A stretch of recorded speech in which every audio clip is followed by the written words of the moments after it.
नमो विष्णुपदाय कृष्णपृष्ठाय भूतले श्रीमते भक्तिवेदांत स्वामी निति नामिने नमस्ते सरस्वती देवी गौरवाणी प्रचारिणे निर्विशेष शून्यवादी पाश्चात्य देशतारिणे जय श्री कृष्ण चैतन्य प्रभु Nityanand Shri Advaita Gadadhar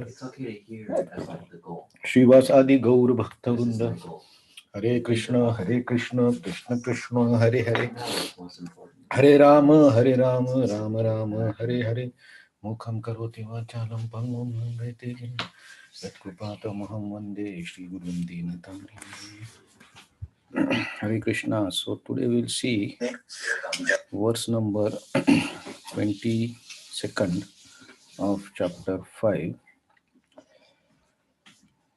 So let us chant the shloka.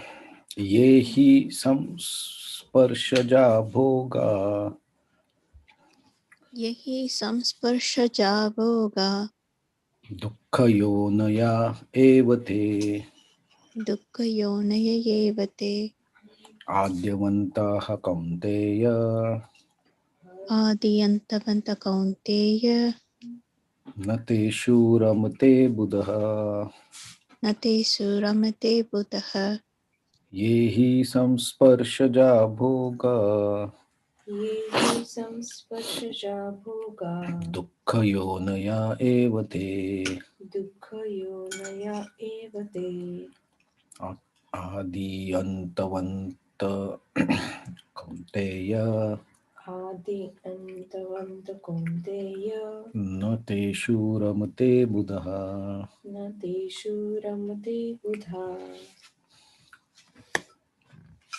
Please chant. Yehi samsparshaja bhoga dukkayonaya yevate adiyantavanta kaunteya nate suramate buddha.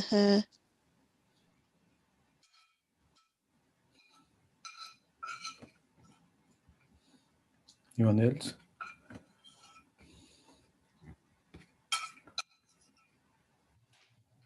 Okay, so let us see translation and purport. An intelligent person does not take part in the source of misery, which are due to contact with the material senses. O son of Kunti, such pleasures have beginning and end. So the wise does not delight in them. Purport. Material sense pleasure are due to the contact of the material senses, which are all temporary because the body itself is temporary. A liberated soul is not interested in anything which is temporary. Knowing well the joys of transcendental pleasure, how can a liberated soul agree to enjoy false pleasure? In Padma Puran it is said, Ramate yogino anante satyanande chidatmani iti rama pade nasau param brahma bhi diyate. The mystics derive unlimited transcendental pleasure from the absolute truth, and therefore the absolute truth, the personality of Godhead, is known as Ram. In Srimad Bhagavatam also 5.5.1 it is said, Nayam deho deha bhajam loke kashtan kaman arhate vidbhujam ye tapo divyam putraka yena sattvam Ashuddhayet yasmat brahma saukyam tava anantam. My dear sons, there is no reason to labor very hard for sense pleasure while in this human form of life.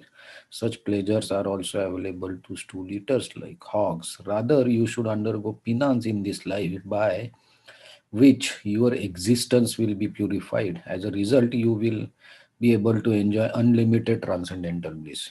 Therefore, those who are true yogis or learned transcendentalists are not attracted by sense pleasure, which are cause of continuous material existence. The more one is addicted to material pleasures, the more he is entrapped by the material miseries. So, Krishna explaining how a person, or a human or a being in real knowledge behaves or acts. So here the word Buddha is used, intelligent, because one who stays away from the material senses and their pleasure is intelligent. Or he uses his human life for self-realization and Paramatma realization. So he's an intelligent person.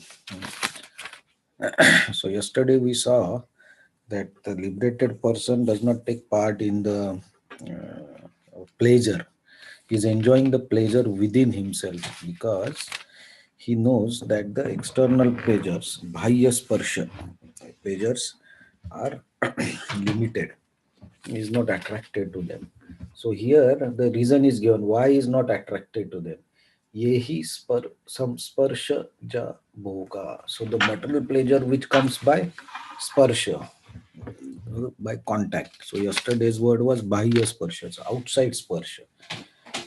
So why he does not take pleasure in this is dukkha yonaya evate. So they are the sources of misery.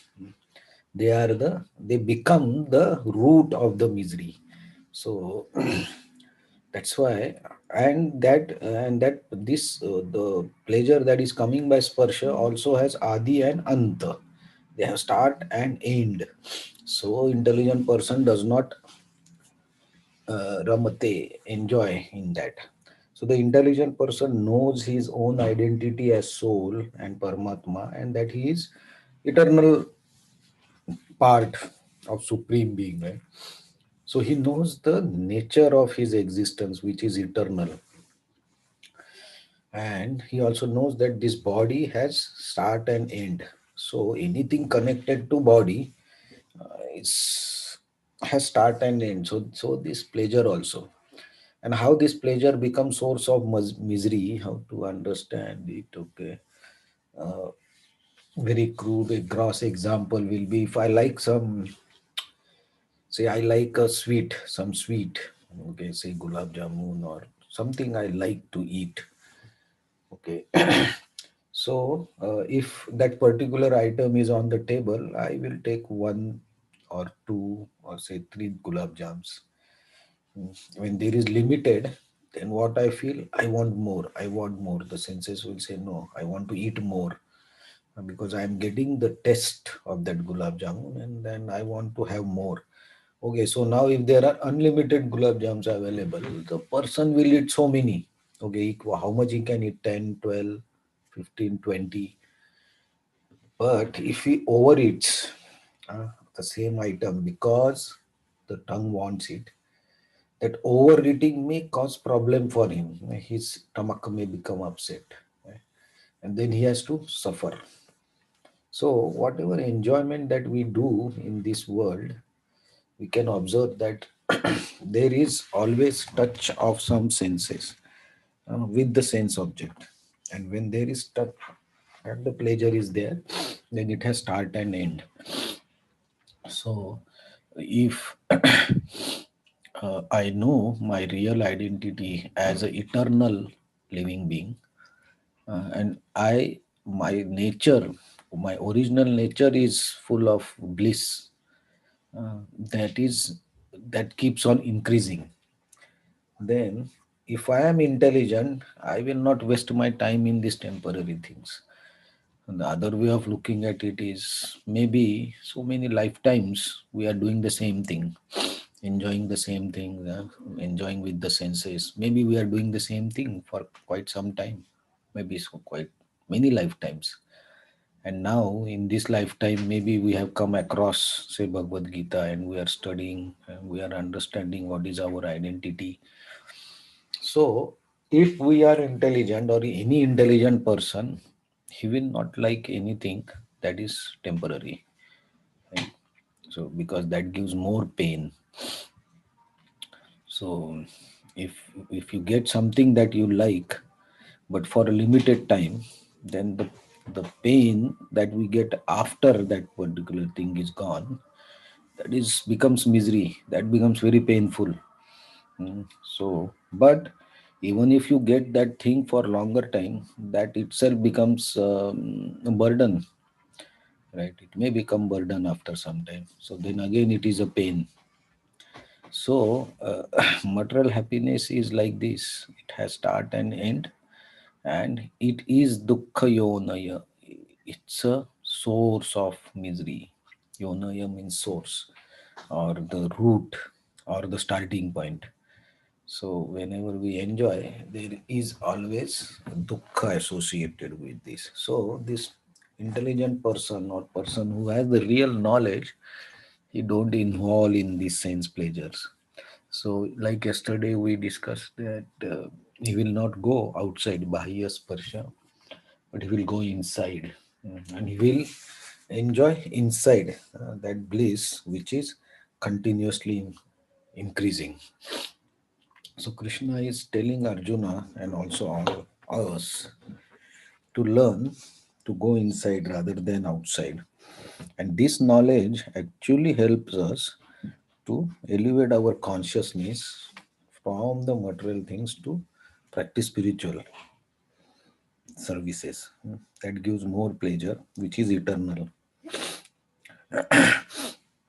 So we should. So Srila Prabhupada quotes two verses that gives um, very direct instruction that once you have got this life, and if you are intelligent, then you will not waste your life into these pleasures. This is the goal that we want to reach. During going to that path, we may be everybody has a different state of consciousness and different karmas. So immediately we may not be able to achieve this state. But our goal is to reach to this stage where we don't find pleasure outside, but we try to find pleasure inside us. Mm. So Krishna will give more details, um, how this person, how anybody who is reading Bhagavad Gita or who is intelligent, he can reach to this stage of self realization and Paramatma realization in pure knowledge. So I think till the end of this chapter, Krishna gives different ways you can be in this consciousness. Mm. So that we will see in the next slokas about this intelligent person, how he acts, and how we should also act based on these understandings. So that we'll see tomorrow. Hare Krishna.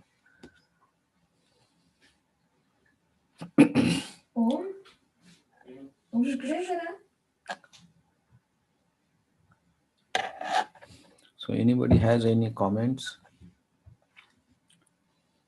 or additions?